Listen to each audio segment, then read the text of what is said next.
बैठती थी। माँ कहाँ है घरों में? माँ तो है ही नहीं। माँ तो मम्मी हो गई। और मम्मी का अर्थ क्या होता है? मम्मी का अर्थ क्या होता है? मरी हुई। अब मरी हुई मां से क्या आशा करते हो?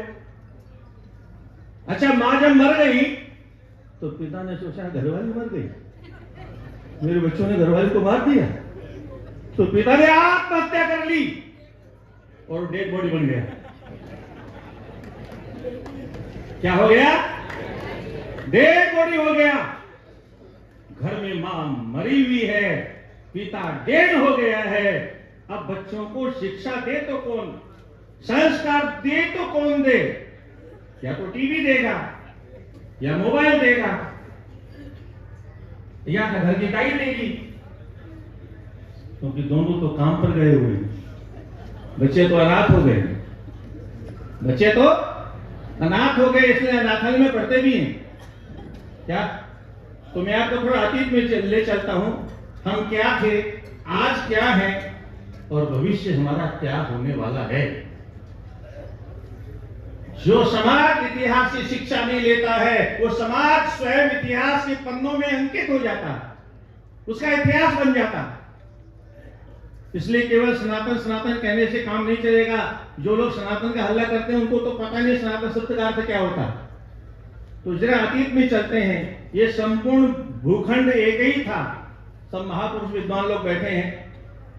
भगवान नारायण के पुत्र का नाम ब्रह्मा जी, ब्रह्मा जी के पुत्र का नाम मनु, मनु ही संपूर्ण भूमंडल के शासक थे। फिर ये बटा कैसे, टुकड़े टुकड़े कैसे हुआ? मनु जी के सुपुत्र त्रिवर्त के रथ के द्वारा जो गड्ढे बने, वो समुद्र बने, वो खंड बन गए, अपने पुत्रों को उन्होंने बांट दिया। फिर उनके पुत्रों ने बांटा, फिर उनके पुत्रों ने बांटा, फिर उनके पुत्रों ने बांटते बांटते बांटते टुकड़े टुकड़े होते चले गए। और मनु जी ने जो एक निर्देश दिया वो मेरे समझ में नहीं आया। महाराज आपके समझ में आया तो बताइएगा मुझे। समुद्र पार जाना ब्राह्मणों का निषेध कर दिया। बिना आपत्ति काल के समुद्र पार नहीं जाना चाहिए। परिणाम क्या हुआ? सारी संतान मनु की है, सारी संतान सनातनी है, सब सनातनी थे और हमारे जैसे नहीं थे, सब उद्भट सनातनी थे। पर आज क्या हो गए? क्यों हो गए? इन ग्रंथों से दूर होने के कारण, सदग्रंथों से दूर होने के कारण सब म्लेच्छ हो गए। सब किरात होनात पुलिंद पुलुक्षा आविर गंगा यमुना खसा गया आदि आदि सब हो गए। उसकी व्याख्या करने की का समय नहीं है। और अभी ये ब्राह्मणानाम अदर्शनाथ, ये वाक्य शायद महाभारत का है। ब्राह्मणानाम अदर्शनाथ। और हमारे देश की एक और उदाहरण देता हूं वर्तमान का। आज जो जिनको अशांति दूत देखते हैं, पूरा विश्व अशांत हो रहा है जिनकी वजह से, हमारे यहाँ उनके लिए शब्द दिया आतताई, आतताई बधारण है। वो आतताई शब्द आतंकवादी बन गया। आतंकवादी किसे कहते हैं? अग्निदो गर्दस्येव शस्त्र पाणी धनापहा क्षेत्र धारा प्रहाराश शरीते यातताई न। 6 आतंकवादी होते हैं, 6 प्रकार के लोग। भूमि का हरण कर ले, क्षेत्र का हरण कर ले, जहर दे दे, अग्नि किसी के घर में लगा दे और किसी की जमीन जायदाद को छीन ले और किसी की बहन बेटी को छीन ले।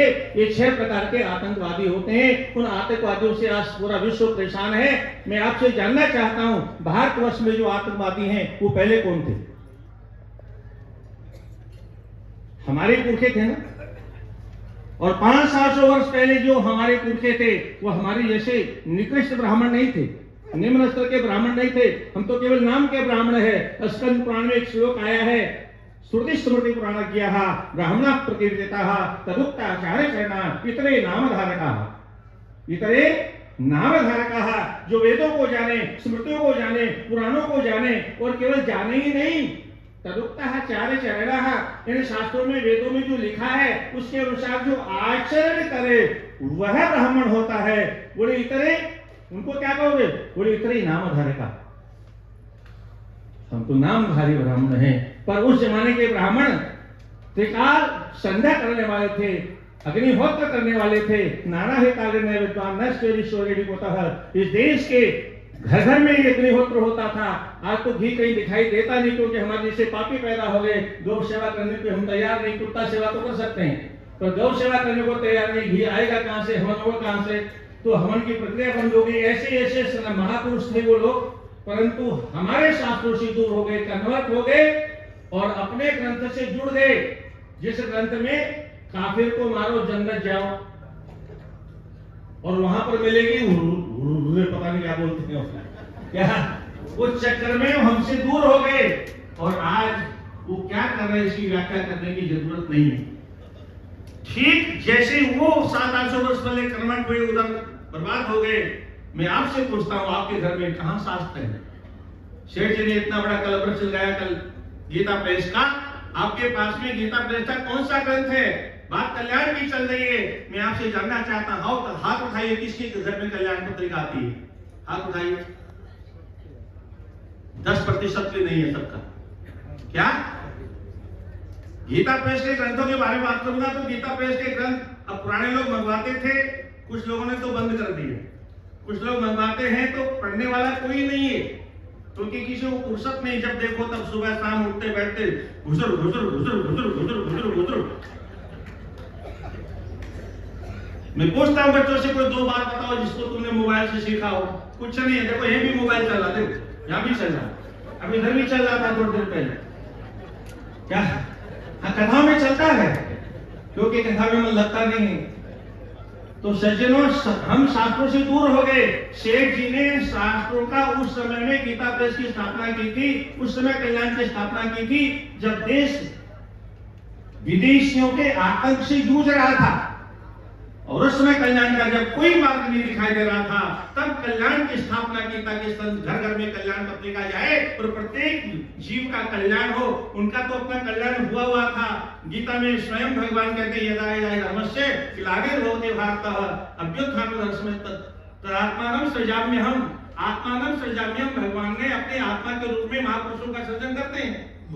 ये युगे में तो स्वयं बाद में आते हैं, पर आत्मानम सृजाम्यहम् जो बड़े बड़े संत महापुरुषों का सृजन करते हैं, ऐसे ही शेठ जी का भगवान ने अपनी शक्ति से सृजन किया और उनको शक्ति दी, और उस शक्ति के द्वारा उन्होंने इतना बड़ा काम किया। ये काम किसी बड़े संत महापुरुष को करना चाहिए था? नहीं करना चाहिए था। किया किसने? किसी शंकराचार्य ने किया?